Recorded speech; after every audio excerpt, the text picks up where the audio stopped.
house, buys a car, puts on a beautiful dress, you would expect that everybody who sees them says, wow, what a lovely car.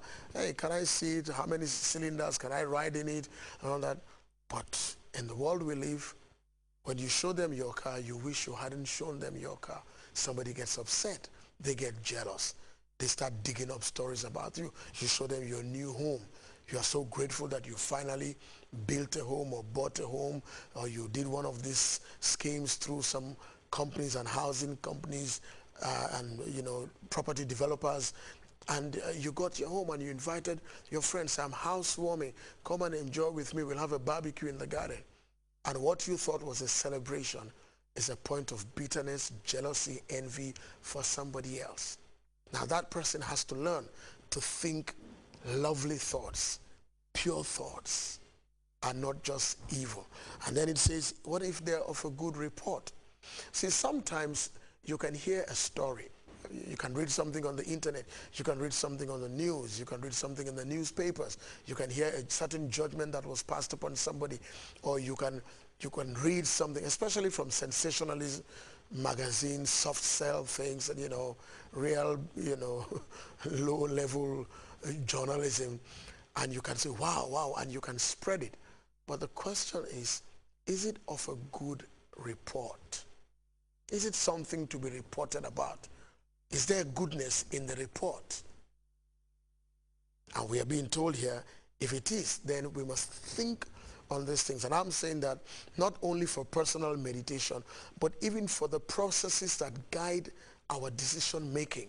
So this decision I want to make, is it truthful? Is there truth in what I'm going to do? Is there nobility? Is there justice in it? Is there purity in it? Is it lovely? Is it of a good report? Is it virtuous? Is it praiseworthy? Now, as I said 2 weeks ago, the truth about us human beings is that most of us, almost all of us, have our areas of weakness and places of what the Bible will call your weight or your besetting sin, the one that you just fall into it all the time. Every human being, born of a man and a woman, that includes you, that includes me, has an area of a shortcoming and of a weakness.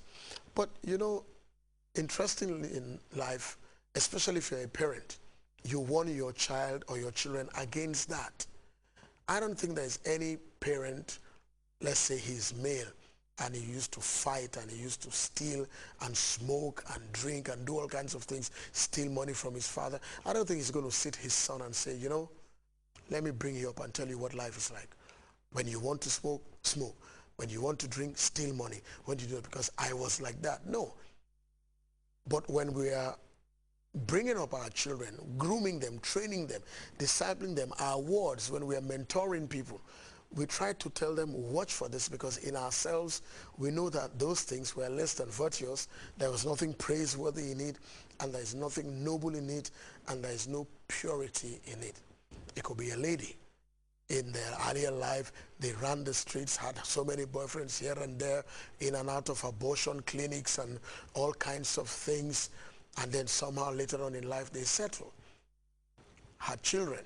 I don't think that woman is going to call her daughter or daughters and say, you know what, let me tell you about life. Chase as many men as you can.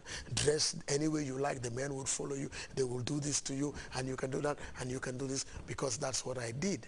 No, rather, we tell the children, avoid this, watch that. And if they argue with us, say, look, I've been there. I know what I'm saying.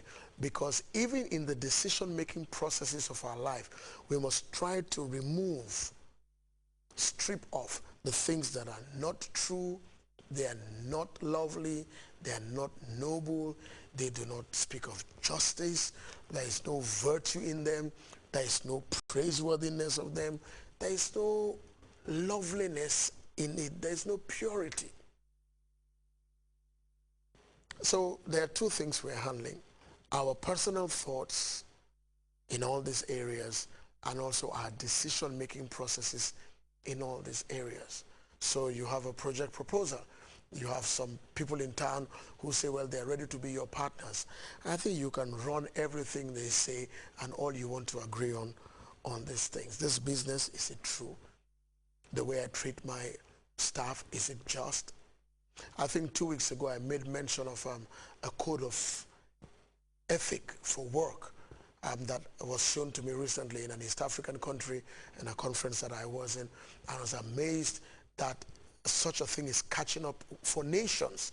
Major companies, the telcos, the telephone companies, telecommunication companies, banks are asking people like to sign a code of conduct, a work ethic for their jobs.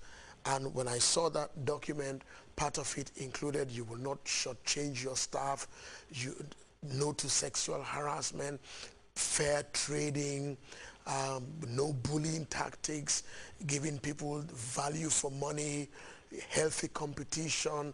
When people are due for leave, they're given leave, exposure of staff for training, the release, the separation, the release clause, and it was so great. And people, I am told, are signing up for that because they want that kind of a lifestyle, because people don't want to cheat on people. You don't want to run your business on somebody's head, and when you've made all your millions, everybody around you is broke, they have no property, you know, everything they have has been repossessed because you alone have enjoyed and everybody else is suffering. You know, and I saw that, and I'm sure one of these weeks, by the grace of God, I'll read it, and I was quite amazed to know that in countries in Africa, people are designing that. Even companies have that. And I'm not just talking about dressing code of conduct, punctuality and all that, you know, oaths of secrecy and patent rights. I'm just talking about the fairness itself of the company. Some of these things here, the justice, the good reputation. There is a song that I know that goes like this. I need you, you need me. We are all a part of God's family. Stand by me. Agree with me. We are all a part of God's family. And it goes on to say many, many things. I need you. You need me.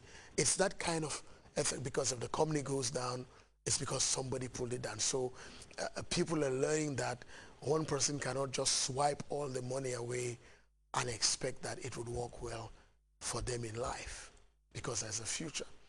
And so when it comes to thinking purity, truth, nobility, justice, good report, praiseworthiness, virtuous, and lovely are things we need to think on. And so if I run through my decision-making processes, my associations, my business relationships, my social associations, if I run them through this whole thing, then I need to tell myself that if all these things are there, then I can meditate on them and have a peaceful life. If not, I should leave them away. I will continue next week because my time is up, but as I said, let me invite as many of you as can join us at Abiding Word Ministries in our place in Bakau, Newtown at 7 p.m. This Thursday, just 2 days time, Thursday, Friday, and then Saturday we have a concert, and Sunday morning we have a great time. My friend from Florida, Pastor William Bradley, and his wife and a team of 8 are here just to share a great time with us. And the program will be live streamed on the internet, so I think if you check on Facebook, you will see it somewhere. Just check on Facebook, Pastor Forbes. I'm sure you'll see it somewhere. But in our lives and in our decision-making process, let's go through this. Truth, nobility, justice, purity, loveliness, good report, virtuousness, and it must be praiseworthy. Then if you meditate on these things, you have no time to be bitter, to be jealous, to be envious, to be a busybody. You just do what you want to do what you have to do. And I'm sure even your heart will beat properly. Until I come your way next week, this is Pastor Forbes saying, have a good evening. God bless you, and I look forward to seeing you this Thursday at 7 p.m. God bless.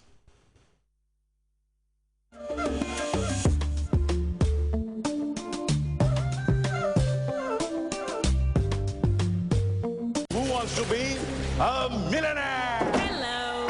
Hi. Hi, baby boy. He Please give a big round of applause